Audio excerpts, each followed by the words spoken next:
Every summer, my parents and I traveled across America.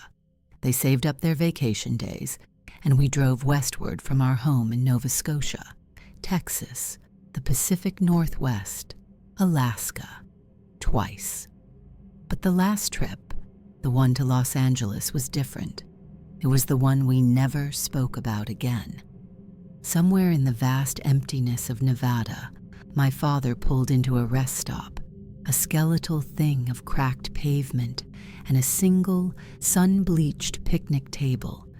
The air shimmered with heat, thick and swollen, warping the horizon where the mountains loomed like paper cutouts. There was no one else, no other cars, no sound beyond the whispering wind and the lazy hum of the car engine cooling as my father shut it off. We sat at the table eating limp sandwiches and drinking warm Coke. A few cars passed by on the distant highway, no more real than shadows on the periphery of vision. Then, one of them, a black sedan with windows too dark to see through, slowed and pulled into the lot. It circled, once, twice, 3 times, like a shark scenting blood. Then it stopped, facing us. The driver did not get out. He simply sat there, the engine humming. "What's he doing?" My mother whispered. My father said nothing. His eyes were locked onto the car, his hand frozen mid-motion with his cigarette. A line of ash collapsed onto the ground. The driver moved. Slowly, methodically, he opened the glove compartment and retrieved a small, dark box. He placed it on the dashboard, fingers lingering on the lid. "What is that?" My mother asked, her voice barely above a breath. Dad stood abruptly. "Pack up. Get in the car." The driver opened the box. A flash of something inside, something small, something unnatural. Not a gun, not a weapon, something worse. A shadow bloomed in the back seat of the sedan, a shape that had not been there before. It sat, head bowed, hands resting in its lap, long, spindly fingers curling and uncurling, almost as if stretching after a long sleep. Then it lifted its head. I remember its eyes. They were wrong, too large, too deep, bottomless wells of ink, reflecting nothing, swallowing everything. And it smiled. My father walked toward the car. "Don't!" My mother begged. "Please, don't!" He did not answer. The driver rolled down the passenger side window. My father leaned in, speaking in low tones. The driver answered. They exchanged words I could not hear. Then, with a slowness that made my stomach lurch, my father opened the car door and sat inside. A low vibration filled the air, deep enough to rattle in my bones. And then, it happened. The thing in the back seat unfolded its arms, reached forward, and grasped both my father and the driver.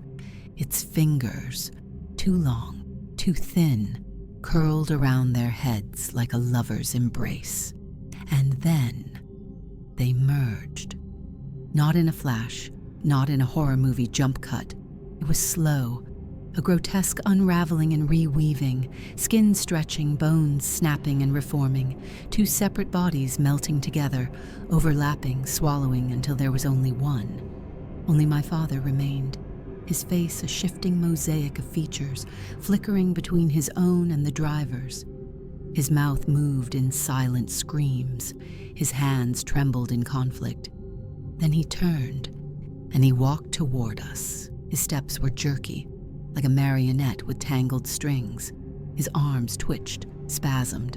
One reached for us, the other clutched at itself, resisting. His face, oh God, his face, was a war of expressions. Smiles stretched too wide, grief twisted into rage, features flickering as if trying to settle into something solid. The gun was in his hand. He raised it. My mother screamed. The car engine wouldn't start. The air inside was boiling, suffocating. My father's arms fought against each other, the gun jerking toward us, then toward his own head, then back again. He took another step, and another. Then he pulled the trigger. The shot echoed across the barren desert. His body crumpled to the asphalt. The car roared to life beneath my mother's frantic hands. She slammed the gas, and we shot forward, tires screeching, peeling away from the nightmare. My last glimpse in the rearview mirror was of the black sedan, empty now, idling, as if it had never held a driver at all. We never spoke of it. At the next town we told the police. They dismissed it. My father, they said, had planned his own death. The sedan? A mirage. The thing in the back seat? Trauma-induced hallucination. My mother let herself believe them. It was easier. But I knew the truth. I had seen it. The thing in the car had not just taken my father. It had worn him. And somewhere, on some other lonely stretch of road, it was waiting again. Waiting for the next traveler to stop. Waiting for the next invitation inside.